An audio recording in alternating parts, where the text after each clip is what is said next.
পূর্ণাঙ্গ সংশোধন এবং এসআইআর শেষ হওয়ার পরে প্রথমে ড্রাফট ভোটার লিস্ট বেরোবে, like Bihar.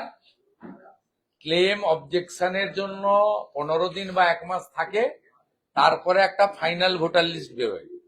Final voter list বেরোনোর পরে যে কোনো দিন নির্বাচন কমিশন বিধানসভার মেয়াদ শেষ হওয়ার 6 মাসের স্প্যানের মধ্যে নির্বাচন করতে পারে। পশ্চিমবঙ্গে 2021-এ সরকার গঠন হয়েছিল কবে? 5ই মে। 2021-এ ভোট ঘোষণা হয়েছিল কবে? 26শে ফেব্রুয়ারি। স্বাভাবিকভাবে আপনি ধরে নিতে পারেন যে নির্বাচনের প্রক্রিয়া বিহারে যেমন 22শে নভেম্বর সরকারের মেয়াদ শেষ হচ্ছে, এর মধ্যে নির্বাচিত সরকারকে দায়িত্ব হস্তান্তর করা সংবিধানের নিয়ম, আর নির্বাচন কমিশনের দায়িত্ব হচ্ছে তার অন্তত 1 সপ্তাহ আগে পুরো প্রক্রিয়াটা শেষ করা। তাই নির্বাচন কমিশন 6 এবং 11 নির্বাচন, 14ই নভেম্বর গণনা, 16ই নভেম্বরের মধ্যে সম্পূর্ণ প্রক্রিয়া শেষ করে gazette notification newly elected MLAs বিহারে বলেছে।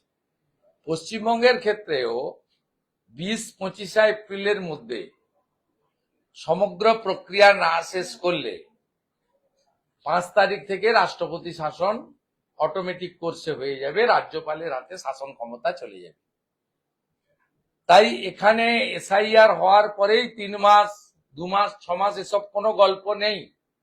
যে সূত্র বলুক না কেন ঠিক বলেনি। প্রথম কথা হচ্ছে নির্বাচনের আগে স্পেশাল রিভিশন হচ্ছে, 2002-এ হয়েছিল, আবার হচ্ছে, এবং এতে প্রত্যেক বছরই আপনি দেখবেন নভেম্বর ডিসেম্বর মাসে 6 সপ্তাহ শনি এবং রবিবার বিএলওরা বুথে গিয়ে বসেন। সেখানে বিএলএ 2রা থাকে যারা পলিটিক্যাল পার্টির রিপ্রেজেন্টেটিভ। এটাকে প্রত্যেক বছরই হয় এবং 2025-এ ভোটার তালিকায় বেরিয়েছে ভারতবর্ষে সংশোধনী হওয়ার পরে, ইনক্লুডিং ওয়েস্ট বেঙ্গল, 5ই জানুয়ারি। 2024-এ ভোটার তালিকা প্রকাশ হয়েছিল 22শে জানুয়ারি, যেদিন পূর্ণ রাম মন্দিরের উদ্বোধন হয়েছিল, বা সেদিন ঠাকুর প্রাণ প্রতিষ্ঠা হয়েছিল মন্দিরে, সেই দিন। তাই আমাদের এখানেও জানুয়ারি মাসে চূড়ান্ত ভোটার তালিকা প্রকাশ হয়। এবারে এসআইআর করতে গিয়ে আগে পরে হতে পারে, সেটা বিএলওদের কাজের পরিবেশ এবং কতটা সুষ্ঠুভাবে এই রাজ্যের প্রশাসন এবং শাসক দল এসআইআর করতে দেবে তার উপর নির্ভর করছে ভোটার তালিকা।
তারা হলেন শরণার্থী।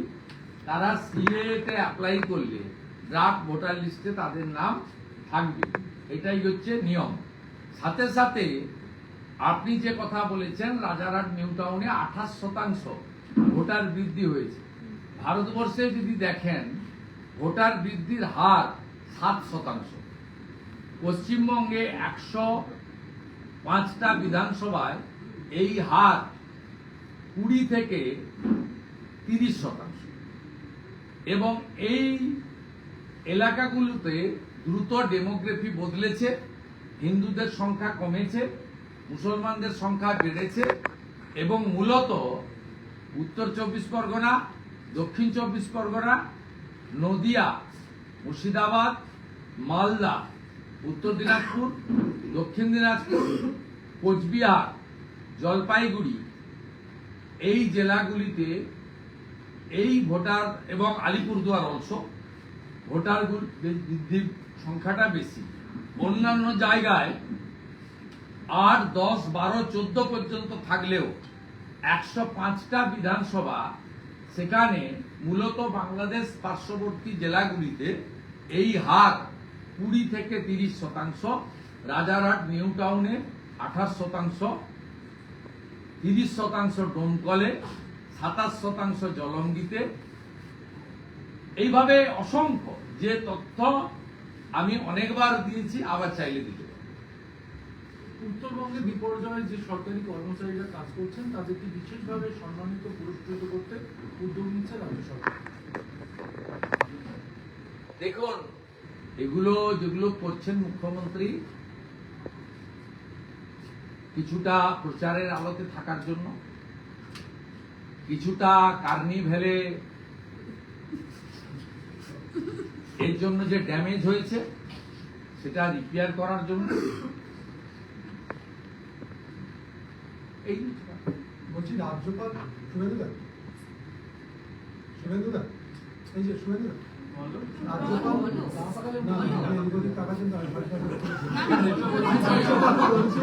সবাই বিজয়ার মোদী।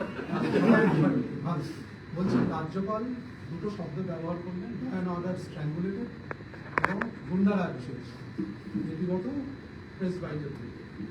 আমাদের গভর্নর অত্যন্ত সংবেদনশীল, তিনি দ্রুত সব জায়গায় পৌঁছান।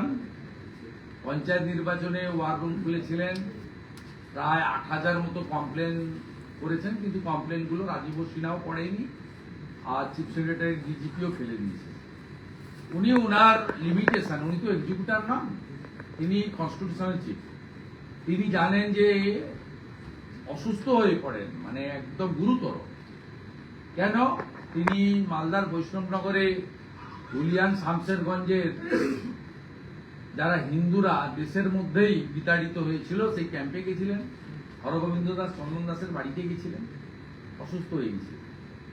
স্বাভাবিকভাবে তিনি প্রত্যেকটা, এখানেও নর্থ বেঙ্গলে দেখবেন যে মুখ্যমন্ত্রী যাওয়ার আগে উনি পৌঁছেছেন দুইহাট ব্রিজ বা এইসব জায়গায়।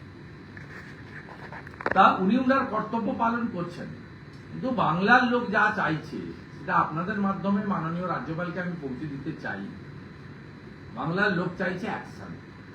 মাননীয় রাজ্যপাল মহোদয় মুর্শিদাবাদে কমিউনাল ভায়োলেন্সের পরে তিনি একটা রিপোর্ট দিয়েছিলেন এইচএমওতে। রিপোর্টে কি ছিল আমি জানি না, আপনাদের মাধ্যমে আপনারা বলেছেন যে এটা শেষ ঘটনা, এরপরে কোনো ঘটনা ঘটলে সাংবিধানিক হস্তক্ষেপ হবে। তারপরেও একাধিক ঘটনা ঘটেছে। আমার বুলেট প্রুফ গাড়ি ছিল বলে আমি অক্ষত, নিশীথ প্রামাণিক অক্ষত। বুলেট প্রুফ গাড়ি থাকলে খগেন মুর্মু, শঙ্কর ঘোষ অক্ষত থাকতেন। তাদের সাধারণ গাড়ি ছিল বলে তাদের পাথর দিয়ে মেরে ভেঙে চোখে মুখে মাথায় সব কাঁচ ফাঁচ লেগে তাদের যা হওয়ার হয়েছে, রক্ত দেখেছেন মানুষ। তা এত ঘটনার পরেও আমি বলছি না, কিন্তু আমি লিডার অফ অপোজিশন ওভাবে বলতে পারি না, আমি ল অ্যাবাইড পিপল। আমি বলছি পশ্চিমবাংলার মানুষ যা চাইছেন, উনি প্রোটোকল মেনটেন করুন, রিপোর্ট রাষ্ট্রপতিকে দিন, ভারত সরকারকে দিন, সে কাজটা ওনার। কিন্তু কোন দৃশ্যমান অ্যাকশন দেখতে চাইছেন। এমন কোন অ্যাকশন মাননীয় রাজ্যপাল তার সুপারিশে নিন যেটা চোখে দেখা যাবে। এটা মানুষের সেন্টিমেন্ট, আমি বলে দিলাম। দলমত নির্বিশেষে কিন্তু সবাই চাইছে।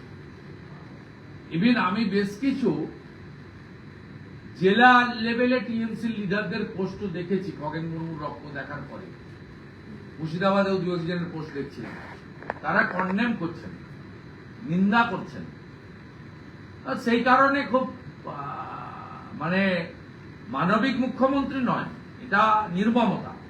কিন্তু কার্যত ড্যামেজ রিপেয়ারিং করার জন্য খগেন বাবুকে দেখতে গেছেন আর বেরিয়ে এসে বলেছেন ছোট্ট ঘটনা। পার্ক স্ট্রিটেও ছোট্ট ঘটনা বলেছিলেন, খগেন মুর্মুর এত রক্ত দেখার পরেও বলেছেন তেমন বড় ঘটনা নয়, এটা ছোট ঘটনা। শুভেন্দুদা সোমবার রাজ্যে যাচ্ছেন মুখ্যমন্ত্রী, সোমবার আবার দার্জিলিং যাচ্ছেন মুখ্যমন্ত্রী। উত্তরবঙ্গে যে কি পোকা যেতেই হবে তো, উনি তো ওই দিন পাহাড়ে উঠেননি, আমরা উঠেছি, 0 পয়েন্টে গেছি, একদম একদম উঁচুতে গেছি। কিরণ রিজিজু গেছেন, রাজু বিস্তা পড়ে আছেন, আমি নিজে গেছি। উনি 10 দেখেছেন। উনি যাবেন, ওনার দিন শুরু হবে 12টার সময়, দিন শেষ হবে 4টের সময়। তারপরে টাইগার হিলে ওনার খুব ভালো একটা জায়গা উনি তৈরি করে রেখেছেন। ওখানে একটু একটু শীত পড়ছে, আমি উপরে উঠেছিলাম, আমার গরম পোশাক ছিল না, আমি শীতের অনুভব পেয়েছি। ওখানে এখন ভালোই আমেজ, এটা ভালো সিজন। এই জন্য ওখানকার নেপালি গোর্খারা বলে ঘুমনে আনছো। টাইগার হিলে রাজভবনের গায়ে ওনার একটা সুন্দর জায়গা আছে। একবার ক্যাবিনেট মিটিং আমি গেছিলাম 2016 সালে, আমি বাইক থেকে দেখে এসেছি, ভেতরে ঢোকার সুযোগ হয়নি। খুব ভালো জায়গা। আপনি 12টা থেকে 4টে সব করবেন, চকলেট টকলেট বিতরণ করবেন, দরকার হলে বন্ধ চা বাগান খুলিয়ে চা পাতা তুলবেন। আর বিকালবেলা আপনার সঙ্গে যে লোকরা যাবে, ডিগি তবলারা, তাদের নিয়ে টেবিল টেনিস খেলবেন আর মুড়ি আর আলুর চপ খাবেন। মমতা বন্দ্যোপাধ্যায় বলছেন যে preparation for SIR are underway. Election Commission is holding meeting in Kolkata. What is your expectation? How many illegal migrants would be excluded from after this whole division? Last time, year 2002, 26 lakh voter deleted when SIR happened. So far, my knowledge, Aadhaar deactivated due to the death of the citizen in West Bengal 13 lakh. And BJP lodged complaint several times before parliament election. I, along with my some BJP colleagues, submitted 16 lakh voters' name, serial number, part number, everything in CO office. Double entry, triple entry voters. Initially, 20 lakhs voter will deleted when SIR may start. Here in West Bengal, the demography has been changed in multiple number of districts, and 540 kilometer area adjacent to Bangladesh, there is no fencing due to the non-provided adequate land by the state government to MHA or BSc. Naturally, lakhs of Bangladeshi Muslim, including some Rohingyas, they already entered in Bengal. The state government and their machinery prepared the fake Aadhaar card, Epic card and everything. I think if as like as Bihar, SIR will happen in Bengal, after that more than 1 crore fake voter names, including the death and double triple entry, may be deleted. And it will be debacle for the Obviously, The gap between BJP and TMC only 22 lakh. We got 2 crore 33 lakh vote in last parliament election, and they got 2 crore 75 lakhs vote. Gap only, we need only 22 lakh. নির্বাচন commission যেটা বললেন, নির্বাচন commission বৈঠক করছে, ইতিমধ্যে চলেছে, গতকালই করেছে, আজকেও করছে। তো আপনারা কি মনে করেন যে এসআইআর হলে এখানে মমতা ব্যানার্জি যেভাবে প্রভোগ করছে, যেভাবে স্পেশালি আমরা বারে বারে বলেছি ভারতীয় মুসলিমদের কোনো চিন্তা নেই, আমরা তাদের বিরোধী নই। আমরা বাংলাদেশের মুসলমানদেরকে অনুপ্রবেশকারী বলছি, রোহিঙ্গাদের বলছি তাদের নাম থাকা উচিত না, তারা ভারতীয় নাগরিক নয়। ভারতবর্ষের নাগরিক হিন্দু হোক, মুসলিম হোক, শিখ হোক, খ্রিস্টান হোক, জৈন হোক, সবার নাম থাকবে। তাদের নিয়ে বিজেপির কোনো এটা পলিটিক্যাল এজেন্ডা নয়, আর নিয়ম আমরা বলিও না, আমরা বলি সবার নাম থাকবে ভারতীয়। কিন্তু আপনার এখানে যেভাবে এসআইআর কে এনআরসি বলা হচ্ছে, campaign by the chief minister of West Bengal, it's a very alarming. এটা খুবই আশঙ্কাজনক যে ইডি, সিবিআই, এনআইএ, আইটির মতো, বা জেপি নাড্ডা থেকে শুভেন্দু অধিকারী হয়ে খগেন মুর্মু পর্যন্ত পাবলিক রিপ্রেজেন্টেটিভ, ন্যাশনাল স্টেট লিডারদের উপর যেভাবে আক্রমণ হয়েছে, বিএলওদের উপরে না সেই ধরনের আক্রমণ হয়, এটা আমরা আশঙ্কা করছি। না হলেই ভালো। ইলেকশন কমিশনকে সংবিধানে 324 থেকে 329 সব ক্ষমতা দিয়ে গেছে বাবা সাহেব আম্বেদকর। ইলেকশন কমিশনের লোক যদি আক্রান্ত হয়, বিএলএ 2 যদি আক্রান্ত হয়, ইলেকশন কমিশন থেকে আই কার্ড দেওয়ার পরেও responsibility should goes to ECI. তাদেরকে এই দায়িত্ব নিতে হবে। সুরেশবাবু, মমতা বন্দ্যোপাধ্যায় বলছেন আমরা ত্রাণ দিয়ে দিয়েছি, সমস্ত সোশ্যাল মিডিয়ার ছবিও পোস্ট করছি, কিন্তু উত্তরবঙ্গ জুড়ে দেখতে পাচ্ছি যে ত্রাণ নিয়ে হাহাকার মানুষের মধ্যে। ওই বানিয়ে দিয়েছে, আমরা অনেক আগে থেকে দিয়েছি। ওই সব করবে বলে জানেন যে আমাদের ব্যাগের একটা কালার, চিহ্নিত কালার দিয়েছি আমরা। কিচ্ছু করেনি, কিচ্ছু করেনি। গ্রাউন্ড জিরোতে রিপোর্টটা দেখবেন, কমপ্লিটলি সরকারের বিরুদ্ধে মানুষ। ত্রাণ দেওয়ার জন্য বহু রাজনৈতিক দল, বহু এনজিও, বহু সামাজিক সংগঠন, বহু ব্যক্তি এগিয়ে এসেছে। আমি মুখ্যমন্ত্রীকে বলবো, আপনার যে লোকেরা বালি, পাথর, মোরাম, বোল্ডার ক্লে, কাঠ চুরি করলো, নদীগুলোর গতিপথ বদলে দিয়েছে। এই জলপাইগুড়ির যে জেলা প্রেসিডেন্ট কি গোপ, তার ভাই সব নদীকে চেঞ্জ করে দিয়েছে। আমি মাটিগাড়ায় গেছিলাম, নদীর পুরো বাঁধ, নদীর দিকই চেঞ্জ করে দিয়েছেন। আপনি তিস্তা তোরসাতে কাঠ ভেসে যেতে দেখুন, কোন বন্যপ্রাণীর অস্তিত্ব রাখেনি। মুখ্যমন্ত্রীকে বলবো, একদম মিরিক বিজনবাড়ি থেকে শুরু করে কোচবিহারের ঘোকসাডাঙ্গা পর্যন্ত যতজন হোমলেস হয়েছে, ওখানে তাদের রিইনস্টেট মানে পুনর্বাসন দেওয়া যাবে না। প্রত্যেককে নতুন করে মিনিমাম 5 ডিসমিল অথবা 2 কাঠা করে জমি অ্যালট করুন, এবং 5 লক্ষ টাকা করে বাড়ি করার জন্য দিন। আপনার ওই ঢপের চপ 1,20,000 টাকায় কারো বাড়ি হয় না।